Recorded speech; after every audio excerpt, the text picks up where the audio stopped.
So the recording is started. Is it okay if I go ahead and open the doors effectively? Yes.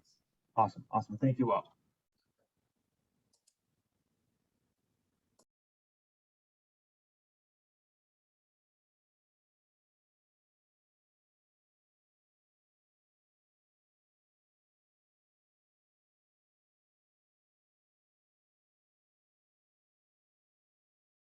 Good evening, everyone. Thank you for joining us. We're going to take a couple of minutes and wait for participants to join, and then we'll get started.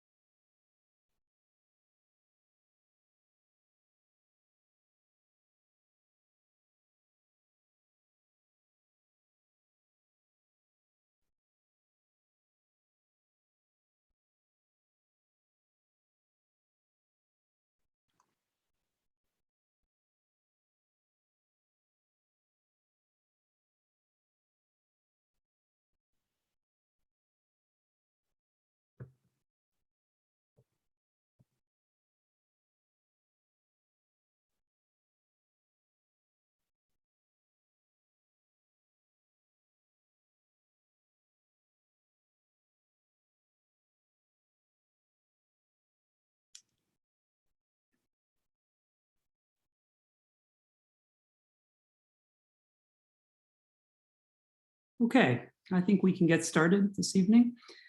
Welcome, everyone. My name is David Chard, and I am the Dean of Boston University's Wheelock College of Education and Human Development. This evening, we are honored to co-sponsor with the Ivy Street School in Brookline, Massachusetts, the second in a series of discussions about the consequences of the pandemic on schools and students. In the spring, we had an important and enlightening conversation entitled Reversing Course, Learning Loss in a Global Pandemic, featuring national nonprofit and state policy leaders. Tonight, we advance that discussion to talk about specific efforts that some are taken to address the impact of the pandemic on student learning and development in a conversation entitled Reversing Course, Promising Strategies to Address Unfinished Learning. We have invited another esteemed panel to illustrate specific efforts they are involved in to help students across the country as we all work to ameliorate the challenges of unfinished learning. Our panel members, who will be introduced to you shortly, represent large school district leadership, higher education policy experts, and researchers who are closely analyzing the data associated with the pandemic. All share a common interest in promoting equity through educational opportunity. Before we get to our discussion, let me remind you of a few details about tonight's event. We are in Zoom webinar format. This means that you can enter your questions into the Q&A box. I will be monitoring your questions, as will other members of the panel, and moving them forward to our panelists as appropriate, and when possible, answering them myself through text. Also, closed captioning or subtitles are available. You only need to toggle the closed caption in the Zoom bar.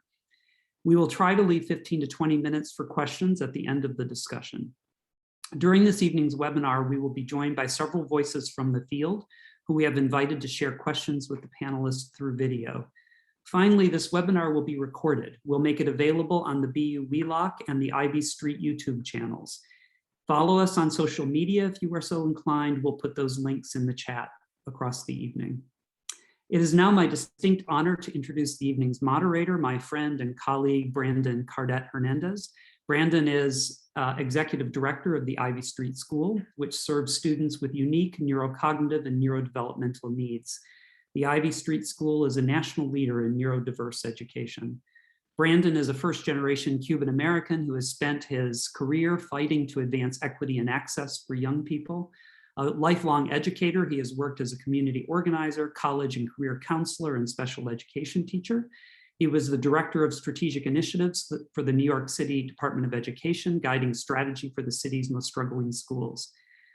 As a public school principal, Brandon led the Urban Assembly Bronx Academy of Letters through a dramatic turnaround, driving a transformation of student outcomes, school culture, and developing strategic partnerships for sustained success. Most recently, Brandon worked as a senior education advisor to Mayor Bill de Blasio, where he helped launch the nation's largest expansion of early childhood education with a citywide 3K and pre-K program. Brandon's work has been featured in Essence Magazine, Ed Week, The Atlantic, People in Espanol, and the Netflix documentary Teach Us All. Brandon, thank you for co-hosting, and I'll pass it to you. I'm unmuting myself, and thank you so much, David.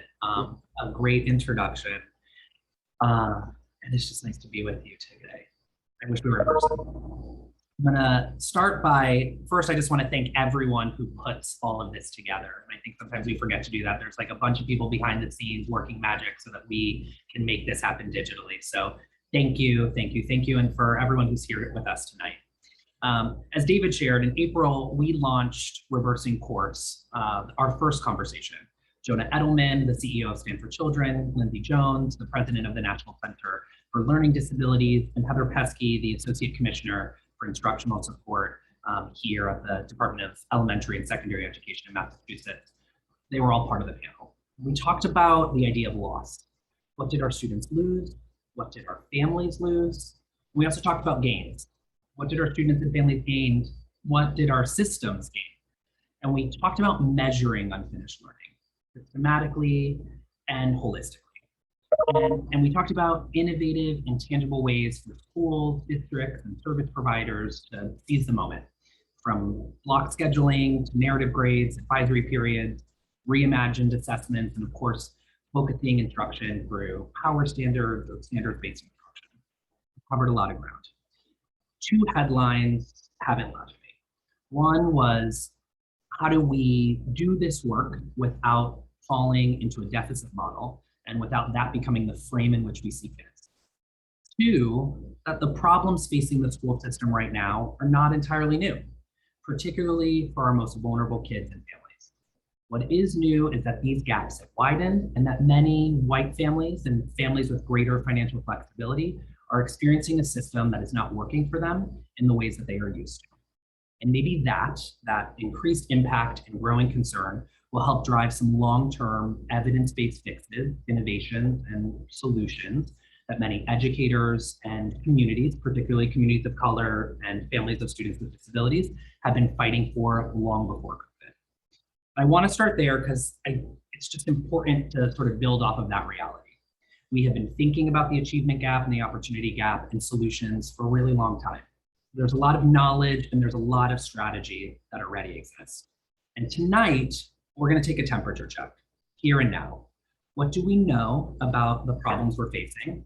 What are we seeing and knowing about how our students are doing socially, emotionally, and academically? And what should we be thinking about as we move into the fall? In a sea of priorities, what feels like the winning mix? And also, what's been happening this summer? That one, might change the way we think about summer and summer learning loss in the future. And two, will impact how we're thinking about the fall. And to have that conversation, we have pulled together a truly dynamite group of women who are driving the big ideas and the solutions. First, we have Emma Dorn, a senior knowledge expert with McKinsey. Emma leads knowledge development and dissemination for McKinsey's education work around the globe. She also serves clients across the public, private, and social sectors, including school systems, higher education institutions, technology companies, and not-for-profits. Emma's focus also includes improving access and quality of education for historically underserved populations. And of course, she has literally shaped our current thinking on how school systems can respond to COVID-19 pandemic and reimagine more equitable school systems emerging from the crisis. And second, it's good, that's good, but there's more, we've got more. Second, we have Susanna Lowe, the director of Annenberg Institute at Brown University. Susanna's research focuses broadly on education policy and its role in improving educational outcomes and opportunities for students. Her work has addressed educator career choices and professional development issues with finance and governance and early childhood education. She's the founder and acting executive director of the National Student Support Accelerator. Susanna is leading incredible research, thinking, and program design on the power of high impact tutoring. Our third panelist, going fast because I want to get to this conversation. Our third panelist is Bethany M. Allen, a writer, educator, and racial and gender equity facilitator. She currently serves as the Director of Equitable Pathways in the Office of Strategy and Innovation for Boston Public Schools, helping design and develop mentorship programs in Boston. Before this, she was the statewide initiatives director for the Boston Alliance of LGBT Youth and director of programs at Peer Health Exchange. And last but not least is Chancellor Misha Ross-Porter. She is the Chancellor of the New York City Department of Education, the largest school system in the nation. She is the first Black woman to lead the system's 1 million students in over 1,800 schools. She's a lifelong New Yorker, a product of the city's public schools, and Chancellor Porter has climbed every rung of the DOE's professional ladder over nearly 25 years. Community coordinator to English teacher, assistant principal, district superintendent, and Bronx executive superintendent. Now she's the chancellor. She recently launched the Summer Rising program in New York City, an innovative summer school where every student has access to summer programming and learning. So I told you it was a great group, an incredible sort of array of women doing this work, from research to program design to system leadership. And so we have the right minds driving the thinking here to help us sort of figure out what's next. But I want to dive in. And the first question I'm going to ask for all of our panelists, and I'm going to start with Susanna, and then I'm going to move to you, Emma, and then we'll go to Bethany, and then we'll end with Misha, so you know. But the first question I want to ask you, Susanna, is how would you describe the problem we're experiencing?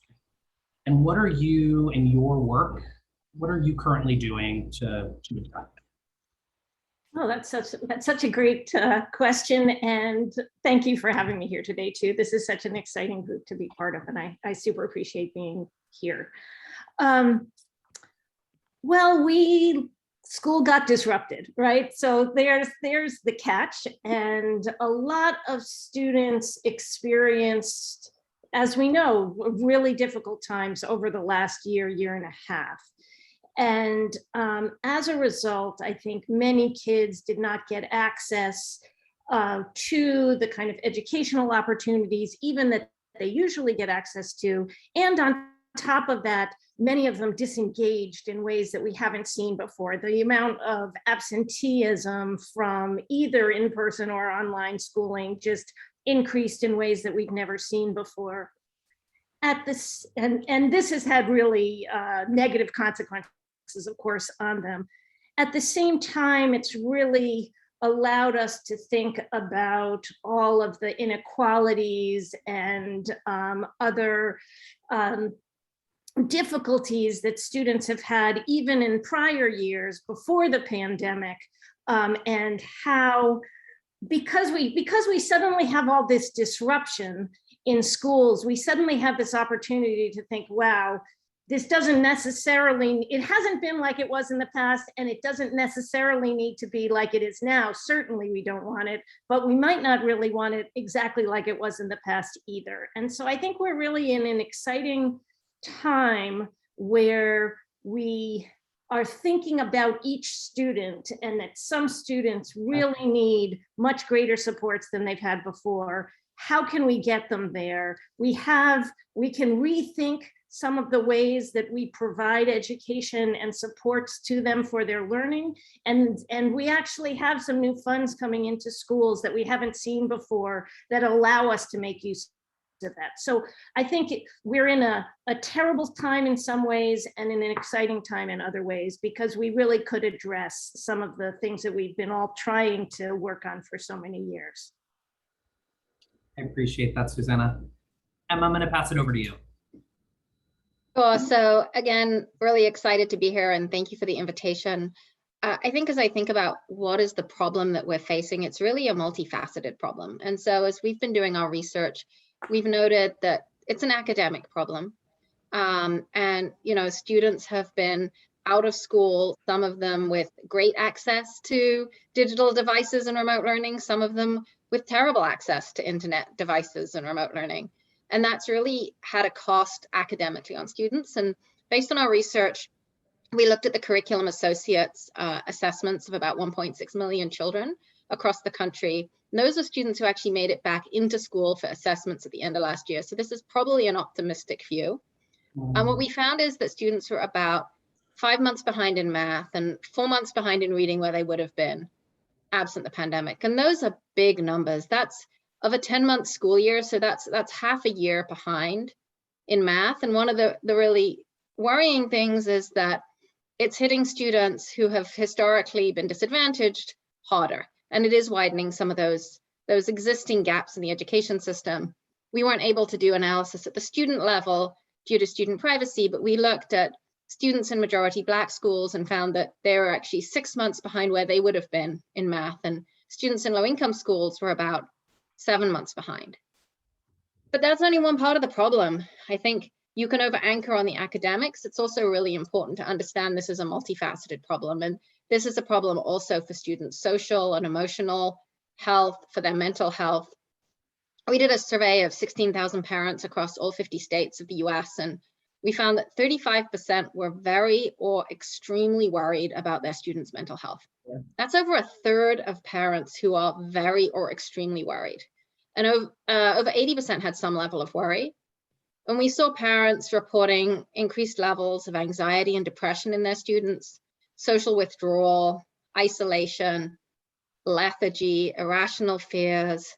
And I could see that even in my own students who, as they went out of school and into school and out of school again, and now, God willing, back into school for this school year, just the emotional roller coaster ride that has been.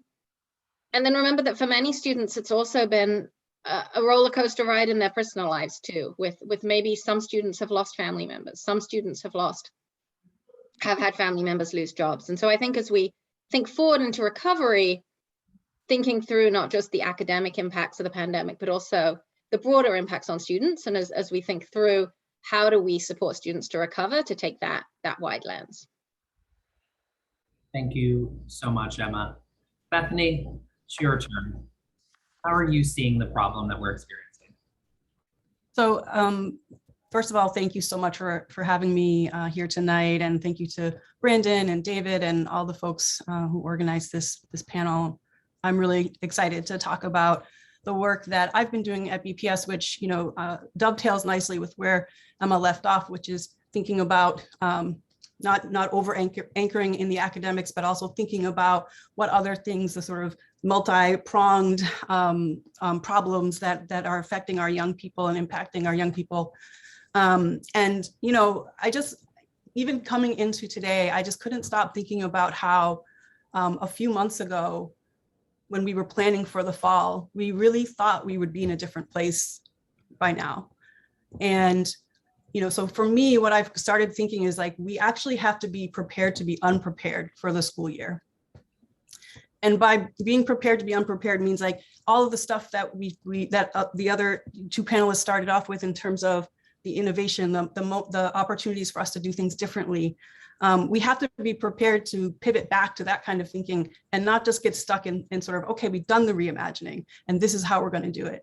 But we have to be ready to still be flexible and to still be adaptable, because this school year hasn't even started yet. And even, we're hearing qualifiers like, God willing, if we go back to school, right, in this conversation. And we just don't know. The sort of unpredictable nature of where we are right now compounds all the loss and all of the grief and the anxiety that we're feeling as adults, but our young people are certainly feeling our secondhand anxiety and stress, but also their own, right, experiencing this pandemic in their own right, in their own way, and experiencing loss in many different ways.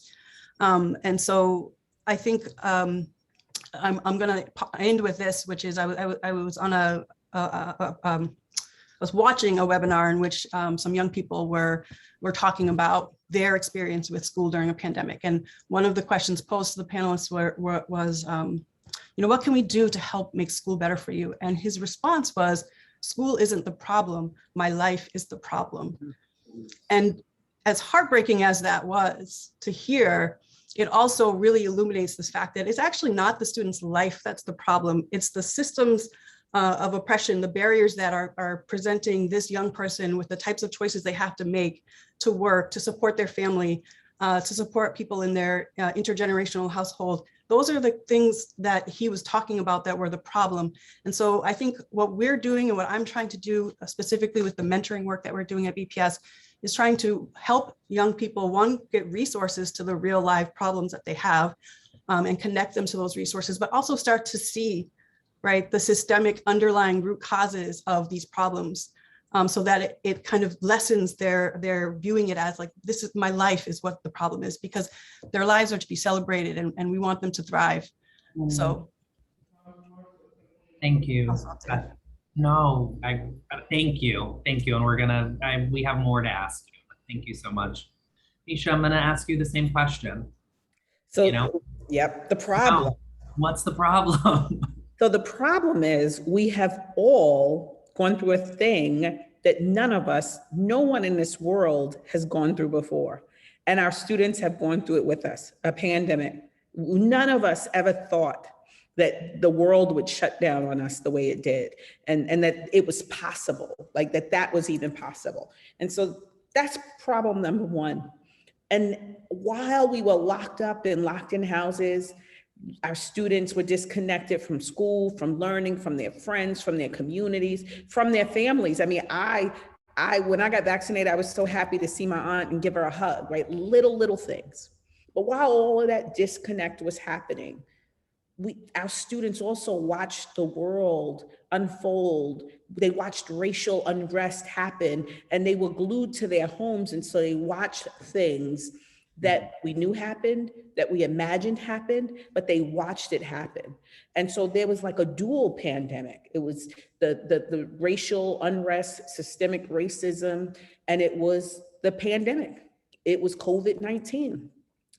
I think the other, if that's not enough, I think another problem that we have to really think about is how we address this narrative that will potentially be created for communities of color and for traditionally disenfranchised communities around what they don't know and what they can't do.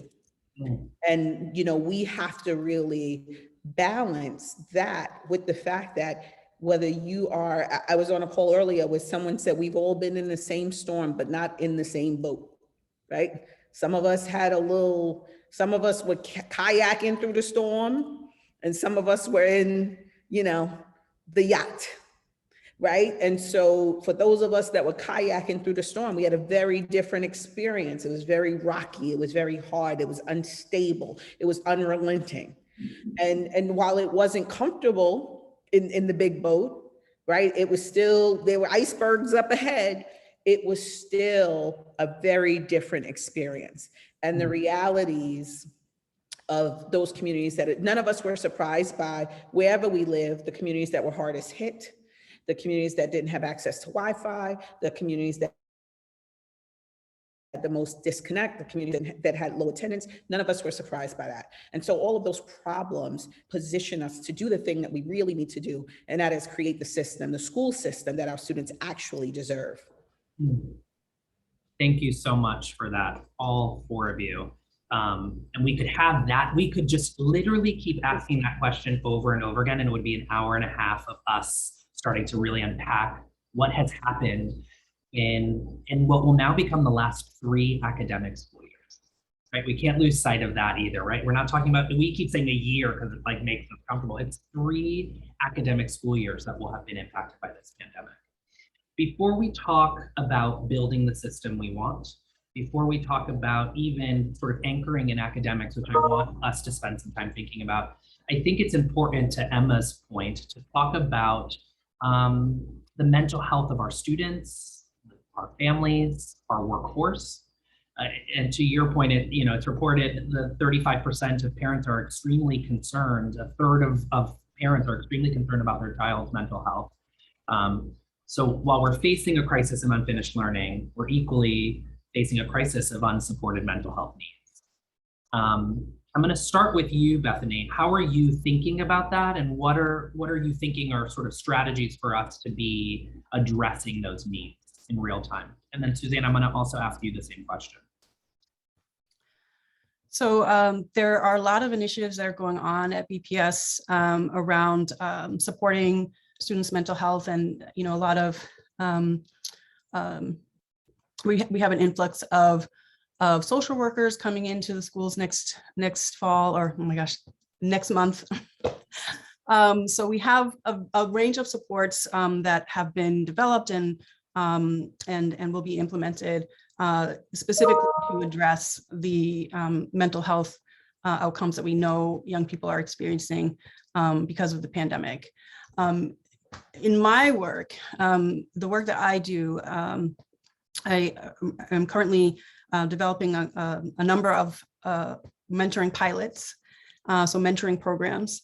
And one of the key things that we do in the programs that I am leading is we start from a place of, we're trying to create schools and then beyond that, communities and worlds where young people can thrive. And so part of that work in creating those spaces is making sure that the adults that are supporting the young people have been really trained in terms of understanding understanding the impact of a young person's identity on how they experience the world, in understanding cultural wealth. We have a framework at BPS for culturally responsive teaching that is called Culturally and Linguistically Sustaining Practices, with a set of competencies and skills that are associated with it. But really what it asks for adults to do is to reflect on their own biases, unpack some of their own biases, think about their own identity and how they navigate the world and how that impacts their relationships with young people. And then approach building relationships with students, with young people and their families and the communities that they belong to from a place of cultural humility, from a place of genuine and respectful and rigorous inquiry into the cultures of others, and then really building an authentic relationship. And then through that, really leading to developing practices and behaviors that support culturally and linguistically sustaining work. And so we're really focusing on working with our mentors to give them a lot of support, a lot of coaching around disrupting some of the narratives too that we hold around young people.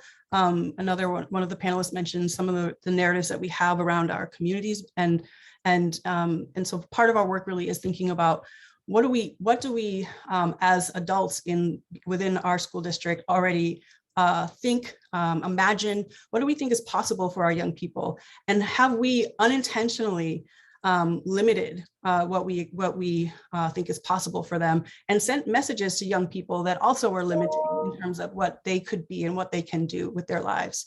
So I think a lot of what that work really leads to is creating a genuine place of care. And I will say that we have phenomenal teachers within BPS and phenomenal school-based staff, and they by and large are incredible and care deeply for their students already. It's not something we necessarily have to coach or teach them to do, but it is something that we have to all unpack for ourselves, like what are the biases that we bring to our relationships. And so what we really are trying to do with the professional development that we have developed for the mentoring programs that we've piloted and that we're launching is really focus on that sort of critical consciousness piece, on understanding community and cultural wealth, and really just getting to know young people as young people for who they are, and really allowing young people the space to just be their authentic selves. That's like a key feature that you have to have in any space for a young person to really thrive. They have to be able to bring their full authentic selves. And that is often part of what disrupts a young person's mental health is not being able to bring their full authentic self, really feeling like they're alone and isolated. And so we're hoping to connect more young people to more adults within their community, also thinking about connecting them to peers, recent graduates, any number of different types of models that we're exploring to try to just make young people feel assured and affirm that there is someone in their school community that cares about them. Thank you so much for that, Bethany. Yeah, thinking about that sort of relational piece with school and a young person feeling connected to someone in the organization as a way of helping to address some of these big mental health issues that we're seeing. Susanna, I'm going to ask you the same question, sort of as we're seeing these numbers and we know that they are growing, right? Like every day there's increased sort of acute need that we're watching students experience and families experience. What are you thinking, and what are some of the solutions that you think are on the table? Yeah, so in many ways, I couldn't agree more with Bethany. The one thing that I'd want to highlight is the connection between the social emotional development and well-being and the academics. I think they're really linked, particularly for students who spend so much of their lives in schools. It's really important to think of those things together. And sometimes we think we're going to work on the social emotional so that we improve the academic, but sometimes it works the other way. Sometimes success academically can make students feel like they belong better and connect more. So I think we have to think of this as kind of a whole of well-being, addressing the whole child or the whole student in what we're doing. And I think there are lots of opportunities to do this by, in some of the same ways, by bringing in members of the community to support students, but having some focus. I think that's why I've been spending a lot of time on this idea of high impact tutoring, because what you're doing there is you're creating a strong relationship between an adult and a student. And that strong relationship can help build a lot of this social emotional well-being that we're talking about. But at the same time, the way that they're doing it is often through academic success, through seeing that you can do, as a student, you can see that you can be successful at what you're, something in some class. And that's really a way of engaging in school and then feeling you can be successful in other things. And I think that's why we see that in these programs that do such a good job, they do a good job, not if they're focused on math, not only on math, but it spills over to reading. The students attend more, they're more enthusiastic about schools. So I think we have to really think about programs that pull all those things together. A tutoring program that was just academic would not give you these kinds of long-term outcomes that we care about. I just saw this really cool study where they looked at teachers who were effective at improving test scores, and then teachers who were effective at kind of making students feel more enthusiastic about the classes. And the one who was better at improving test scores did a better job at improving test scores. But a few years out, they didn't. It was really this engagement in school, but connected to what they were doing in the classroom that led to engagement and success. So I think we should really be thinking about these, how they interact and what kind of programs we can put in that combine the academic and the social emotional.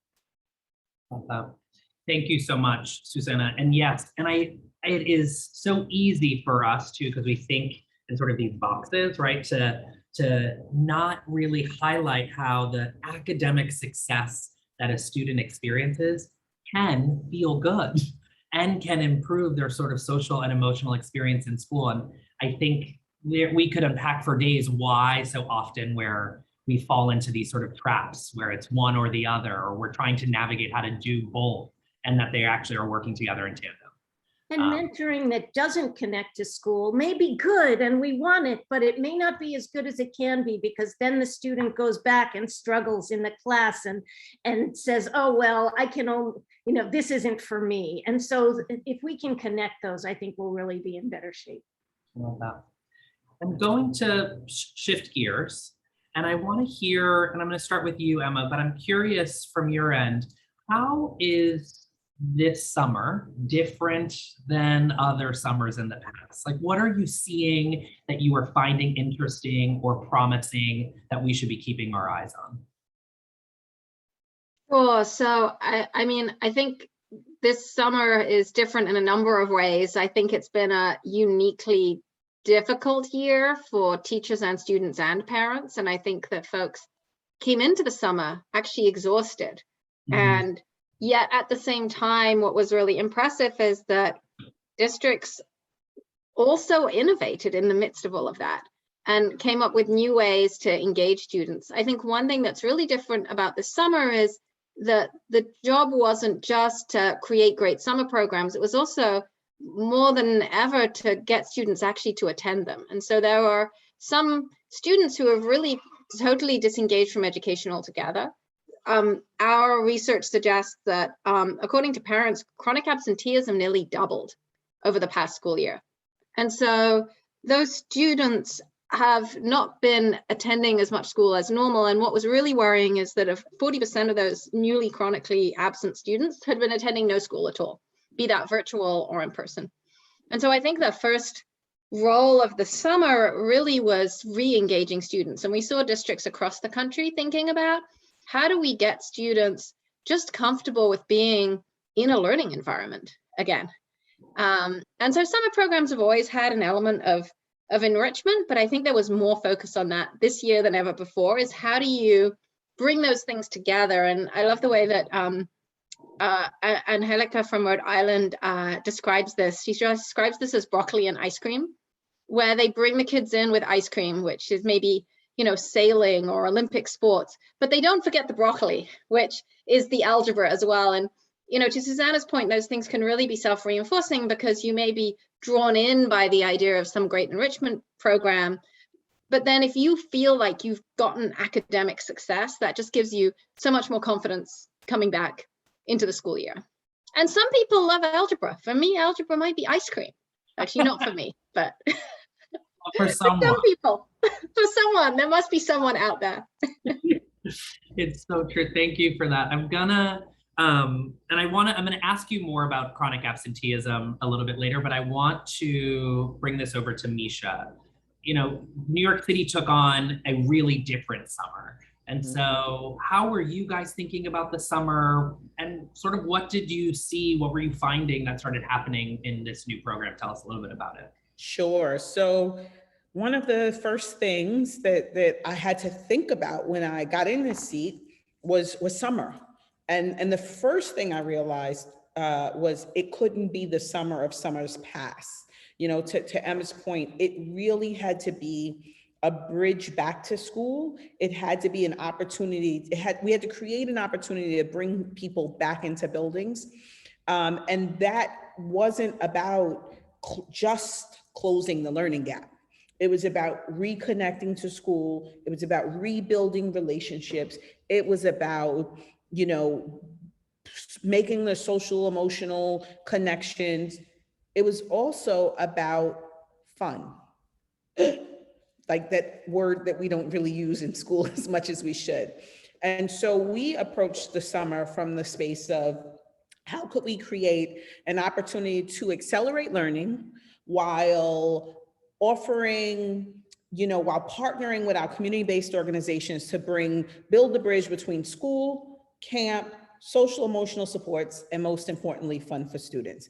And it was probably, we had almost 200,000 students in our programs. We opened more buildings than we ever opened in the past. We opened over 700 buildings, and we offered free full day academic, you know, educational and enrichment programs to any family who wanted. So we shifted away from that deficit model of summer school, right? We shifted away from mandated children must report to buildings and shifted to, if you want to think about, you know, I don't know if I talk about my own 10th grader who is amazing, right? And didn't need academic support in the same way, but has absolutely benefited from the summer learning programs that she participated in. And so, you know, we created this program that was for the first time offered students K-12, any student who wanted to, in our K-5 schools. First of all, we'd never even offered summer learning to students in grades K-2, ever. It was not something we had done. And so we offered K-5 students 5 days a week, 8 to 6 p.m., a partnership between schools, community-based organizations, did the same thing for 6 to 8, but we did it 4 days a week from 8 to 4. We had more summer work opportunities for our high school students. And so it really needed to be about integrating enrichment, partnerships, academics, and fun, period. And there was so many students who came. The majority of the students who came hadn't been in a building since last March. And it was really, you know, and this is our last week, and as I visited sites across the city, you know, young people are excited about being back in school. I watched students who had never met their elbow partner in person meet their elbow partner for the first time, meet their teacher for the first time. Sit in a classroom. I was with a group of second graders this morning who were just so excited about school and hadn't had a real school experience because we've been out of buildings for 18 months. And so I think the most important thing that we did was one, we changed the paradigm of summer in New York City, but we changed it in a moment that we needed it most.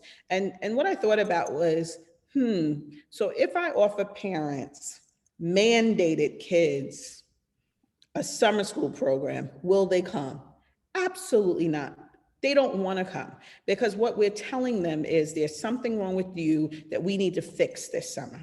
And what we changed to was everybody, not all of us, would benefit from an opportunity to engage in academics, enrichment, somebody to get us grounded and engage in some cell activities to really build a bridge. And it was really exciting to see, and I really have to shout out all of the New York City public school principals who really partnered with CBOs to create the opportunities that our students deserve. And we poured tons of resources into this, because what we said to principals, and a principal said to me before I became chancellor, you know, just give us the money. We know what our kids need, and let us do what we need to do for them. And that's what they did. I love that. I will say this really quick. One, there are kids who are always having summer experiences that are not mandated. Absolutely. Camps and all those things. Some of us get to send our own kids to them. Let's have just a very real moment. And so this idea that you are thinking about that same sort of enrichment approach, it goes back to like so many strategies that have existed that we've known were there, and the sort of political and financial will to realize them, and using, and to Susanna's point as well earlier, like using this moment to build the system we want. And these are those opportunities. I am curious, I will follow up with you, Misha, but to Emma's point earlier, I am curious to see if this was a strategy that brought in students who had experienced chronic absenteeism.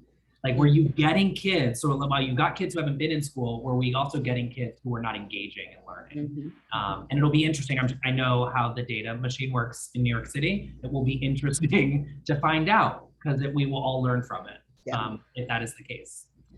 I'm going to keep moving us along, though I could spend more time on thinking about summer, that particular summer programming.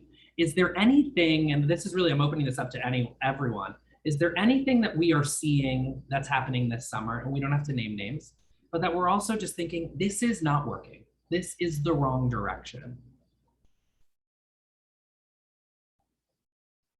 Everyone's silent. All right, I'm not gonna stay on this point too long, but I will say, we are still watching other districts who engaged in more traditional summer school programming. And so it'll be interesting to also see, and I think to Emma's point earlier around chronic absenteeism, like what are probably some of our biggest work to do is bring kids back into learning who have literally stopped attending learning experiences. So it'll be really interesting to see how if any of these sort of summer programs are able to do that, including traditional sort of more punitive summer programming, summer mandates. We don't know, right? We'll find out. I want to move us along around sort of evidence-based reforms that you think people should be focused on. So we've talked about this summer being one of them, things that we know work, that we've been talking about working to address the opportunity gap, but now is sort of the time for us to see those in action. Emma, I'll start with you. In your research and the work that you've been doing pre-COVID to think about learning loss and education outcomes, were there things that you are just sort of hoping, like, we have evidence, we know this works, this is what I want people sort of thinking about and out there in the ethos? Sure, so I think there's some just fundamental things from a system perspective that we know work. We know that having a high quality teacher in front of every single student, ensuring that we are attracting and retaining the best possible teachers and equipping them with the skills they need, with the high quality instructional materials, providing them with job embedded, on the job coaching that's curriculum aligned. There are some kind of basics there that not every district is doing, and we need to continually be pushing ourselves to get that in front of every student. I think then there's a series of other things that the pandemic has really highlighted that are very effective. And one is around this whole child student mindset. We've known for a long time that student mindsets are important actually in improving student outcomes. And we did some analysis back in 2017 on the PISA results, which is the Program for International Student Assessment that's done of about 78 countries. And the greatest predictor of student outcomes in PISA was student mindsets. Things like growth mindset, motivation calibration, understanding what it meant to succeed, senses of belonging. Now, it's hard to always know if correlation is causation, but I think coming out of the pandemic, really understanding how we can support the whole child can have some of that impact on the academics as well. And then there's things that I think have worked historically in quite a small scale to accelerate students' learning, which we really have the opportunity to scale up. One of them is high dosage tutoring. I'll let Susanna talk about that. She knows it much better than me, and she can go much deeper than I can on it, but I'm very excited about it. I'm concerned that there probably isn't as much take up as I'd love to see of that as we move forwards. I think the second is acceleration academies, where students get really focused support over vacations, where they're in smaller groups with significant amount of instruction on elements of especially early literacy or middle school math, where they really just need that acceleration. And then I think the third area, which is really important, is just exposure to grade level material. And so one of the things that has been shown several times is that students who are Black or from low income families are less likely to be exposed. Their teachers are more likely to kind of water down materials and not expose them to the high quality grade level materials that they deserve. And so being able to work out, how do we not remediate kids? How do we expose kids to grade level, but also scaffold them to be able to access that, whether that be through additional tutoring or personalized learning or other elements. I like this, and I appreciate you sort of holding us into both spaces, right? That stuff we know works, that we're always talking about, and we are pushing districts to achieve high quality teachers in every classroom, standards-based instruction, et cetera. And then, these three sort of stuff and things, right? Real sort of programmatic things that districts and schools can be building. So Susanna, I'm gonna bring it to you because it makes sense after Emma called on you. Talk to us about high impact tutoring as one of the solutions, but also, your work and your research is so much bigger than that. So if there are other things that you think we should also be thinking about, please share. But I think it would be really helpful for us to learn from you, like, but we all use the word tutoring in our everyday. So like, what is high impact tutoring? What does it look like? What does it feel like? What is it how does it happen on the ground? No, that's great. And I loved, Emma, how you described that. I definitely couldn't have done it so well, but I think that it's just right. You need these really high quality classrooms doing with wonderful teachers, high quality materials and curriculum, and that's the basis. But even when you have that, you're going to have kids who either could accelerate and this isn't quite where they are, or they've missed something that lets them not be able to engage in this grade level material. And it's turned out this high impact tutoring really has been shown to be effective. I mean, research, I love research, I do research. Research is usually like, yeah, it's pretty good. This isn't like that. High impact tutoring is kind of consistent across grade level, across subject area. You see that intensive tutoring that has people who are good at creating strong personal relationships between the student and the tutor and have really strong materials, those things can make huge differences. So for example, instead of learning a year or less than a year of learning, you could learn 2 years in 1 year. There's a program that's shown that in math, in a really good study. In reading, you can do almost 2 years worth for younger kids. So it gets these really, really big effects. But sometimes we think about tutoring when we think of homework help. And this really isn't homework help. It's not a student having the opportunity to go to someone and say, this is my problem, can you help me solve it? Many students don't know why they're not understanding the material. In fact, they don't understand the material. The ones who really don't understand it really don't know why they're not understanding it. So what you need instead is some kind of program where it's small groups. So it could be these acceleration academies, or it could be the high impact tutoring, where you're working closely with someone who knows you and you can trust, and who can assess what your difficulties are and knows what kind of material to give you so that you progress over time.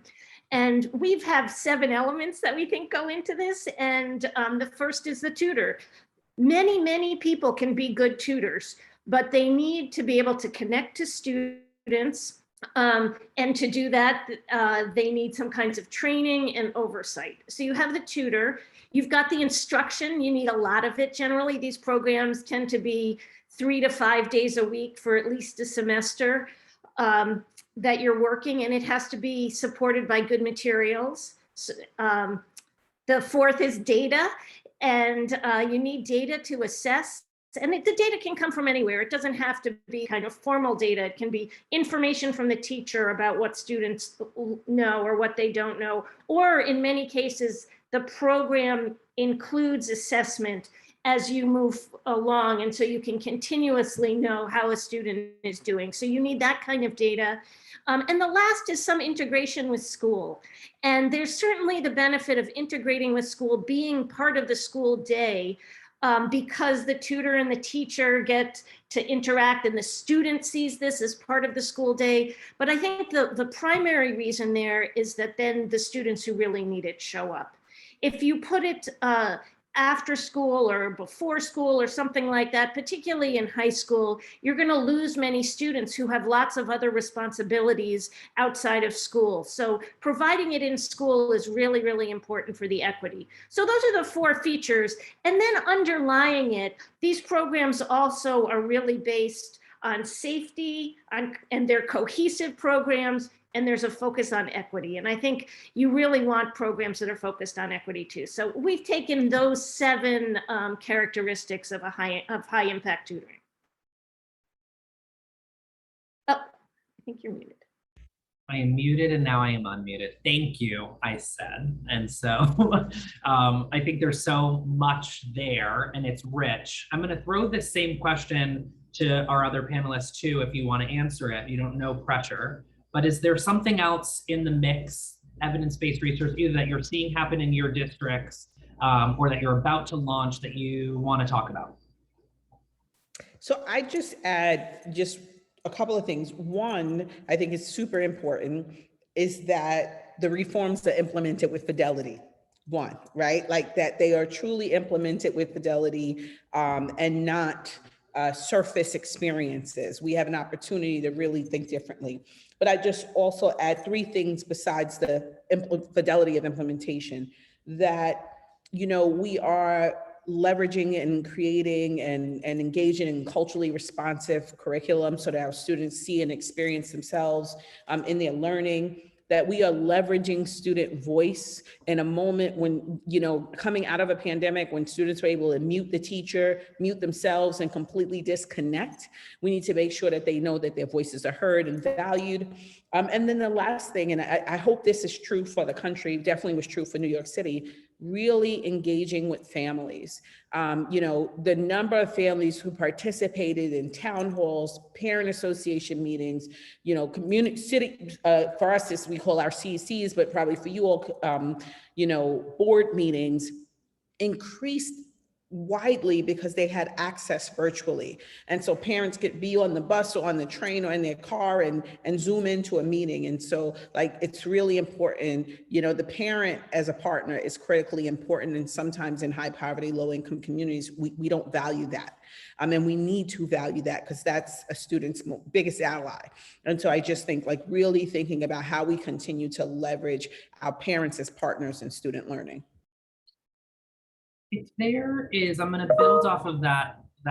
It's a question I had planned on asking later, but what should our families be thinking about right now, right? We have, and this audience tonight is pretty mixed, right? We have folks who are at Wheelock College as students. We have folks who are at Wheelock College as students who are parents. We have parents who are joining in. We have parents of students who are neurodivergent, who are students at the Ivy Street School watching tonight.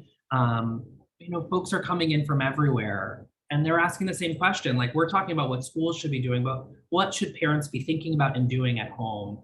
And I'll start with Bethany if there's something that's on your mind, and then I'm gonna open it up to our other panelists as well.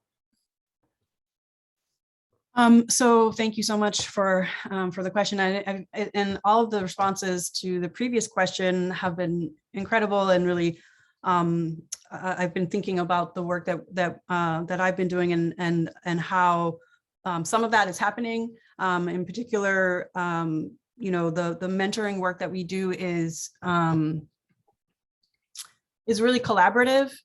So it's not just me, you know, designing these mentoring programs, but working with, you know, academics, and working with accountability, and working with community engagement, and really using some of these mentoring initiatives as vehicles for whole child instruction, for making sure that there's access to arts and health education. Sometimes we are able to work into our curriculum elements of those subjects, which, you know, some schools have and some schools don't. So I'm just thinking about all of those things. But in terms of families, you know, I think, you know, it's as you start to ask the question, Brandon, I feel personally a little bit disconnected from families, and I actually I wouldn't suppose to respond to the question, what should families be doing? I maybe have some of the other panelists, I'll defer to some of them, but I think what I'm really interested in, what I'm curious about is listening more to families and hearing more about what they need, and just what they've been going through, and trying to figure out if our programs are the right programs for their young people. You know, the thing about the work that I'm doing is that, you know, I'm not just someone who believes in mentoring as a practice that can be effective and can support social emotional learning, mental health, academics, all of those things. I think it's really rooted in relationship, right? And really rooted in trust, and really rooted in you know, a meaningful, authentic relationship. And that includes, I think, to our families. And, you know, I think there's a lot of work to be done there, at least in our school district, to really engage families in a meaningful and authentic way. So for me, my answer to that question is that I really would love to hear from families more in terms of what they need right now. I hear that. I hear that. Other folks, what do you think our families should be thinking about right now? What, is there anything that they should be doing at home to really address some of these bigger issues and challenges that we're seeing? I see that I'm up here. So I mean, I think there are things that parents can do, but there are also things that the schools and teachers can do to connect to the home that I think can make the classrooms better as well. So we did a study in about 6 districts in Texas where teachers went into the homes, or at least met and had visits with parents that were not academic, that were about the whole child and what the parents wanted for their child and saw for their child and thought about their child. And it turned out to really be impactful for the teachers, and to affect how they taught and how their students thrived in the classroom. And I think that's because what they saw were all the assets in the home, all the things that the parents could do. Sometimes you send things home to parents, and I think that's why I worry about what should parents be doing. Sometimes that doesn't work with whatever they're doing. Nonetheless, they have these other ways that it could work. So I would really make sure to build that I think building that understanding is really important between the home and the school.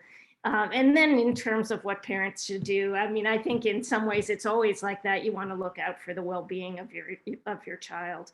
But I really think there are lots that schools can do to kind of better utilize the home and not conflict with the home in the ways that sometimes interactions between schools and families do. I appreciate that. I think it's a challenging one too, right? Because every family is in a different place right now, and trying to allow for that grace. And I hear you, Susanna, and same from you, Bethany, right? Thinking really about what our schools can be doing better to empower our families, to engage our families, to listen to our families. Emma, I want to ask you in that vein, are you seeing any sort of strategies in your research that have shown sort of really sort of strong ways that districts or schools have re-engaged the students who are chronically absent, or even families, in their work? Sure. So I think that we're seeing districts across the country re-engage families more and look at stakeholder engagement not as a one-way process where we work out the strategy and we communicate it to you, but in a process of we develop together what the aspirations are for our schools and our communities. And so I think that that's one big piece. I think that really tactically districts are doing some really interesting things to re-engage students and families. And so one that I'm really interested in, Chicago Public Schools created a student prioritization index.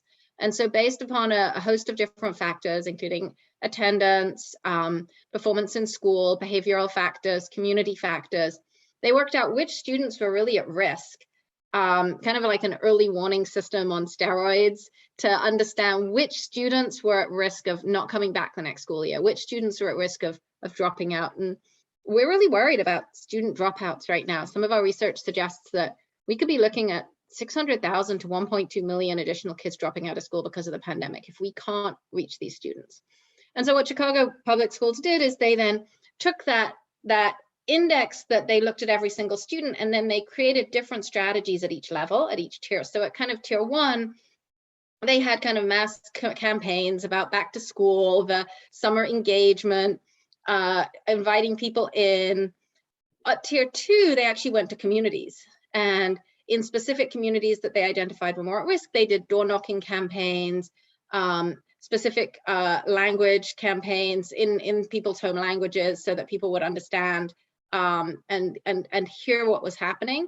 And then for tier 3, there was a much more one-on-one approach. So they would call the actual family, they would try and engage, they would go, if they couldn't get through on the phone, they would go and they would sit on the doorstep, they would have a conversation, they would understand what some of the barriers were for that family in re-engaging with education. You know, maybe some of the students had jobs. And so in recognition of that, they offered some of those students paid opportunities over the summer.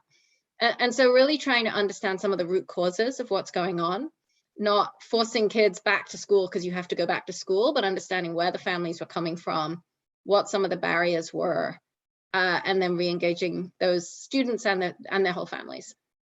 Thank you for that, Emma.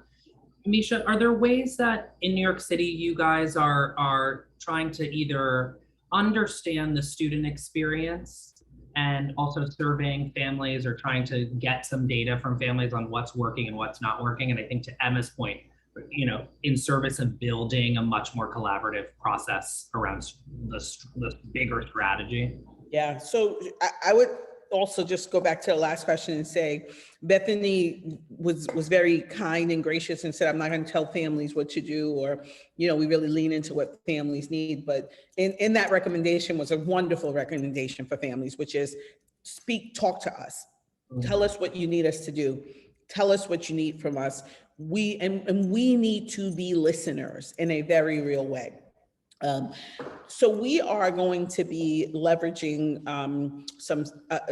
a social emotional screener, you know, for every student in New York City. And we did a lot of work, a lot of research on what was the right screener, and really wanted to lean into a screener, and we decided to use the DESA screener. And we decided on that one because it really takes an asset-based approach to where students are. And there are different kinds of screenings out there, and some of them really like focused on behavior and focused on negative behaviors. And we wanted to, you know, and you'll hear me over and over again, really speak from an asset-based space of what students have learned, what students have gained, what teachers have learned and gained, and how we build from that space. And also what families have learned and gained, and how we build from that space. And so we look forward to really using that screener in collaboration with families to think about how do we personalize learning more specifically to address, that ugly word, learning loss and unfinished learning, to really address those things so that we can really develop a partnership with families around, how do we really move our students to the next level? Perfect. Thank you for that, Misha. I want to move us in. We have some videoed questions that we asked some of our friends to send us. So the first question is from Katie Lynch, and she's the executive director of the Lynch Foundation. And I'm going to let the video play.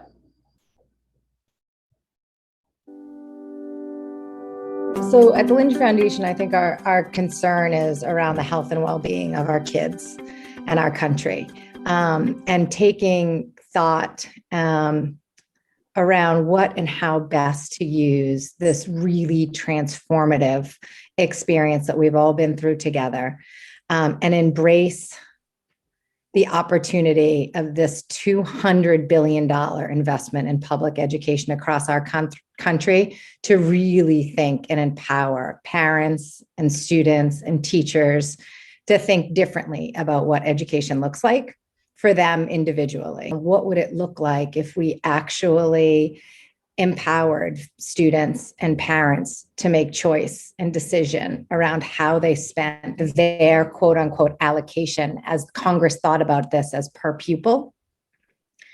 What if we could all imagine giving each child the opportunity to create his or her own portfolio around their individual needs? So, this is a big question, and some of that money is being spent as we speak or was spent before it arrived. But, I think what I'm hearing from Katie's question is, smart ways that districts are thinking about this sort of resource distribution, and ways, to our earlier conversation, that parents and students are being involved in that process. So I'm going to open this up to all of our panelists, but how are you guys? Are you seeing anything? Are you hearing anything? Are you leading anything that you think is of note we should discuss? I can have a couple of examples that I think are really interesting, which kind of go along the sort of reimagining education ideas where parents and students have new choices. And so one is in Dallas, they worked with their school communities to work out, if we're going to provide you with more educational time, how do you want that to happen? And they provided a number of different options, and they ended up with some schools going for 5 additional intersession weeks and other schools adding 23 school days to the year. But it was a community-based process where schools opted in based upon a certain number of teachers and parents and students, and the principal all had to buy into this model in order to adopt it. And so there was a natural, I think I saw a question in the Q&A, how do you get teachers to buy in? And I think it's by having them as part of the process of the decision-making really makes a difference. And so that was kind of one example I thought was really interesting, because obviously more time is one of the levers that you can use if you're trying to catch up time that's been potentially lost, right?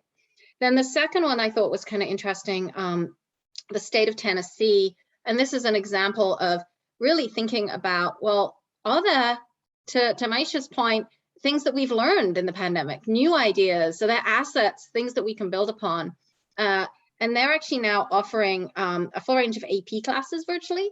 So we know that many, many high schools aren't able to offer every AP class. Some high schools don't offer any AP classes. And so having students who are maybe at a small rural high school, being able to opt into a virtual AP class on top of their in-person education really offers new opportunities to students and new choices.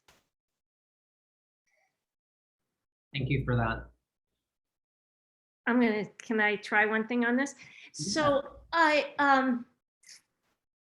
I think thinking about the individual student and their needs and choices is just where we need to go, that we have to kind of think about individualized education for each student. And before that kind of seemed unimaginable, but we really have, we think of technology as online courses, but technology can really help us to organize ourselves so that we can follow a student and really know each student well.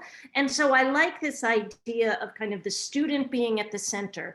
I think the idea of taking all the money that's been out there, the 20 or even more billions of dollars going in to address learning loss and thinking of splitting it and having parents choose, I don't think that's at all the right way. I think we have students with very different needs, and that we as a country should be investing so that all students have equal opportunity. And that means really spending different amounts on different kids.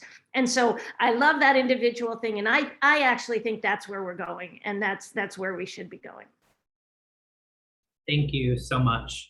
I want to move us into another question that we have video tonight from Jody Isabel Clark from turk.edu.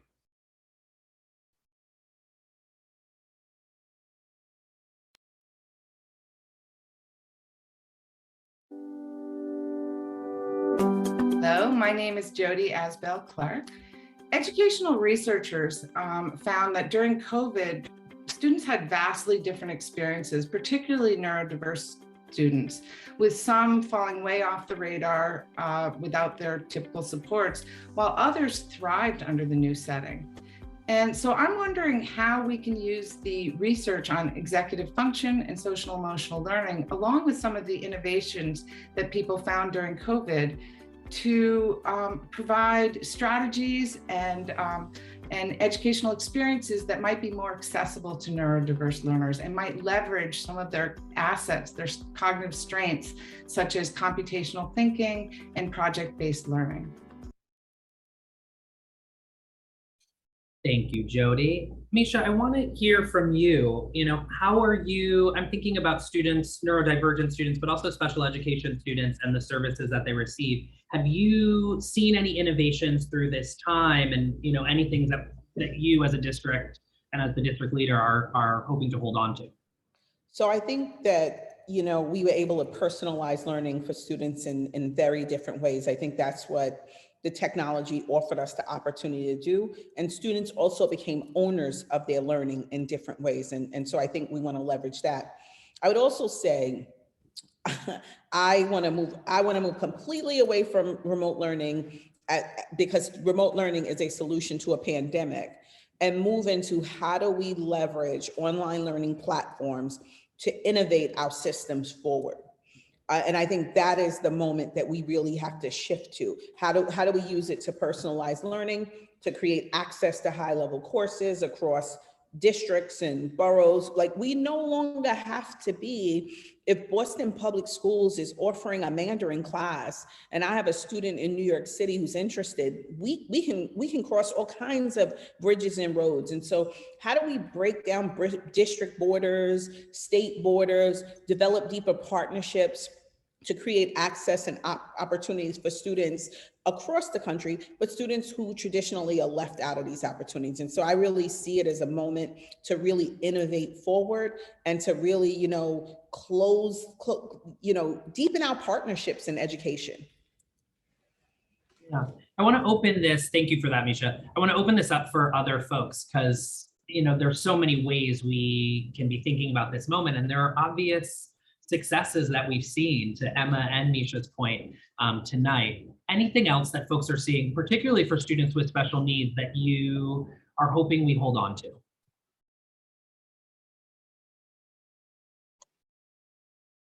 I think one opportunity that I see, and this isn't, I just came out of the ASU-GSV conference, so this isn't from our own research, and this is just having talked to a bunch of folks, but within special education, especially in smaller districts, there's a real challenge that a child with a specific special need may have been only seen by that district once, or once every 10 years. And so in some of the larger districts, there's enough repeatability that you can get a good sense of what are the right interventions, what are the ways to help that student. In a lot of smaller districts, it's kind of trial and error, and it's really hard to be an expert in everything. And I would love to be able to work out, and there's obviously a real question around student privacy that we have to be extremely careful of in sharing any data, especially really sensitive health data. But are there ways that we can use some of the data that's collected through IEPs to identify what are the interventions that are helping students and create a better playbook? And this is, again, to Susanna's point, sometimes the technology is not the up and front and center. It's not the kid on the iPad. It's what's happening behind the scenes to support the kid to get the interventions they need, to understand what it is they know and don't know, what they need to take the next step.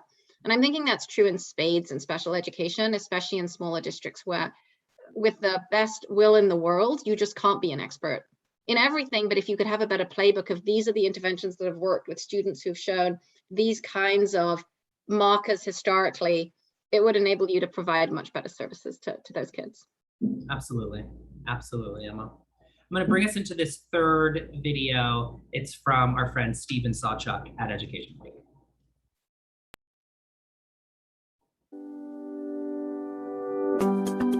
Thank you, Brandon. My question is not about what we can do, but about what we can let go of. We know that as we try to accelerate learning, teachers will have to interleave some foundational skills with grade level content. We also know that our curriculums are stuffed already and that students' mental health needs are a priority. What, in your estimation, can we ask teachers to stop doing? And how can we communicate that to them? I love this question. What can we stop doing? What I have now watched many of panels, read many of things. No one is telling us what to stop doing. Bethany, I'm going to start with you. I'm curious your idea, like, you know, what can educators stop doing right now that's not serving us? This is such a delicate question. I think, you know, I do want to reiterate what I said earlier, which is that, you know, there's so many incredible educators in our district and across the state and across the country that, you know, I have seen firsthand go above and beyond during the pandemic. You know, one of the things that I'm actually, you know, proud of with the mentoring work that we did is that we recognized that a lot of these teachers and not just teachers, but other school-based staff were already serving as mentors to young people, were already taking time out of their day before school, after school, during the one, you know, period where they had a break to meet with young people one-on-one, to help support them and to help support their sort of personalized learning and their individualized learning. And we sort of formalized it, and we started paying teachers for the hours they spent mentoring. We started developing, you know, the standards and professional development so that we could have a mentoring program implemented with fidelity. So I think, you know, there's a lot of good things that our teachers are doing. So I just want to start with that. But I think there are, you know, and going back to what I opened with, there are a lot of narratives that teachers and other school-based staff, other folks within our district hold about young people that aren't necessarily rooted in who our young people really are. There are a lot of adults in our community who don't necessarily see young people the way they see themselves. There's a lot of implicit bias. There's outright racism that happens. There's homophobia, transphobia. There's a lot of different ways that even adults who are well-intentioned might be harming our students. And so I think, you know, and one of the questions in the Q&A around teacher buy-in, you know, said that there's some teachers that are resistant to change or resistant to certain trainings. And I think, you know, those are the teachers that need it the most. And so we have to keep offering opportunities for our educators to receive this training around equity, around racial equity, around gender and sexuality equity, around adultism. You know, I think one of the main things that I have seen adults really struggle with within the district is really undoing and unpacking some of the beliefs that they have about like what is possible for young people, like what are young people capable of, and really just expanding that that sense of possibility is, I think, so important. Yeah. And just also seeing young people as humans, right? Like seeing young people for their humanity, seeing young people as complex beings who are the experts of who they are. So I think, you know, a lot of adults have some letting go of to do when it comes to just what we think is possible for our young people. Yeah, thank you for that. Anyone else, things that you would like to see that you think it's the right time for educators to stop doing? I'll say two things. Stop being afraid of devices. It's how young people got through 18 months of remote learning. They know how to use them to find information. So let's really get creative about how we bring them into learning, and stop holding on so tight. Teachers had to release the reins and had to trust students to take risks and try things on their own. And our greatest classrooms are places where learning is facilitated, right? And not directed. And so I would just say, though, don't be afraid. Let's welcome the devices in and figure out how to make them a part of our classroom, and let go of the ways we've held on so tight. I love that, Misha. Thank you. Susanna. Okay, I'll try one. So I actually think it's time to kind of, well, hopefully diversify the educator workforce so that different people have different roles in it. And that, I think, could really help reduce some of the burden of all these added on things. So you can imagine bringing other people in as really important educators in the school. We've seen a big increase in paraprofessionals, much bigger than we have in teachers over the last 30 years. We can have many people in the school who probably can represent the community better and will know the community better than many of the folks in the teacher workforce. It gets more adults in the school, which can lighten the load. I do think too, we expect the teachers to come in and on their first day teaching, have all the exact same responsibilities as teachers who have 20 years of teaching. And I think there are lots of things we can pull back on with first year teachers in terms of having to do certain kinds of lesson plans and all these other kinds of things that they can really be given, at least as a start. And then as you go get more experience, then you have more time because some of the other things aren't taking so much time. So I think it is time to rethink the educator workforce in schools, expand it and differentiate it. And that's where we'll get some of this ability to do all these things that the students really need. I think we understand that they need this, and that this seems like the only way we're going to make it happen. And the career ladders that our communities deserve too, at the same time. Yeah. Emma, it's on you. What are we letting go of?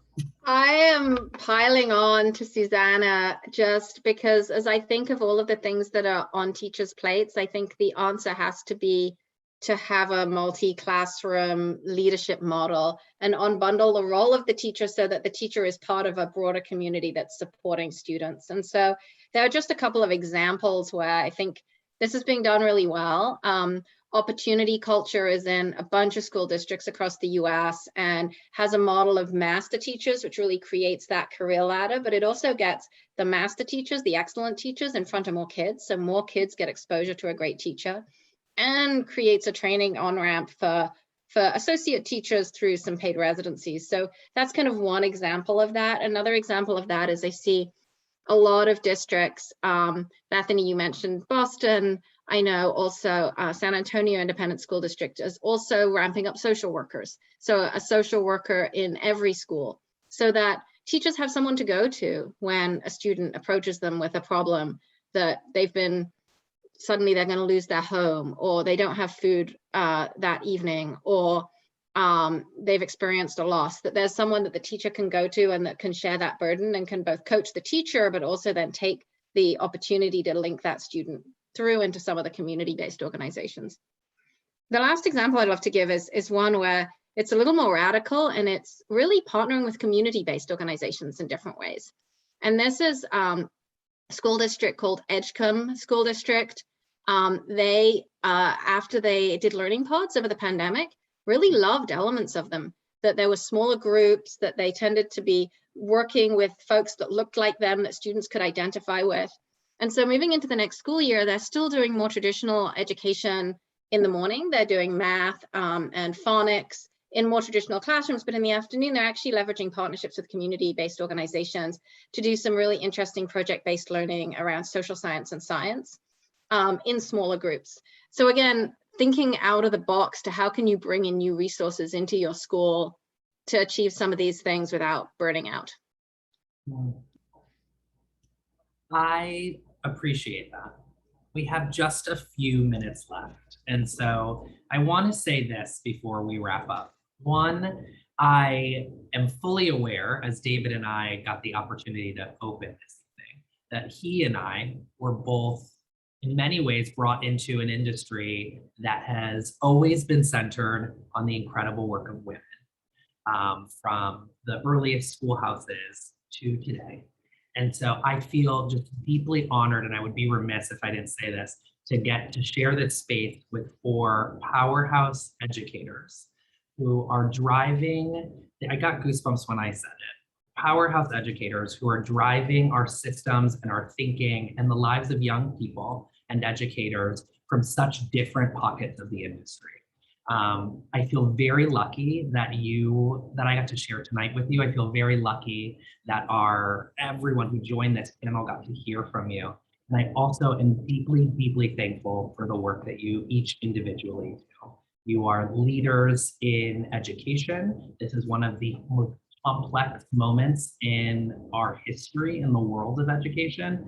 And as I sit here tonight and I'm sort of in awe of each of you, I am just really thankful that you are at the helm helping us figure out what we're going to do next. So on that note, I want to say thank you. I had a wonderful time. And I want to thank David and the entire BU team for helping bring this together. I want to thank everyone who attended this evening. Thank you all so, so much for being part of this conversation. Thank you. It's an honor. Really grateful to be here. Same here. Thank you.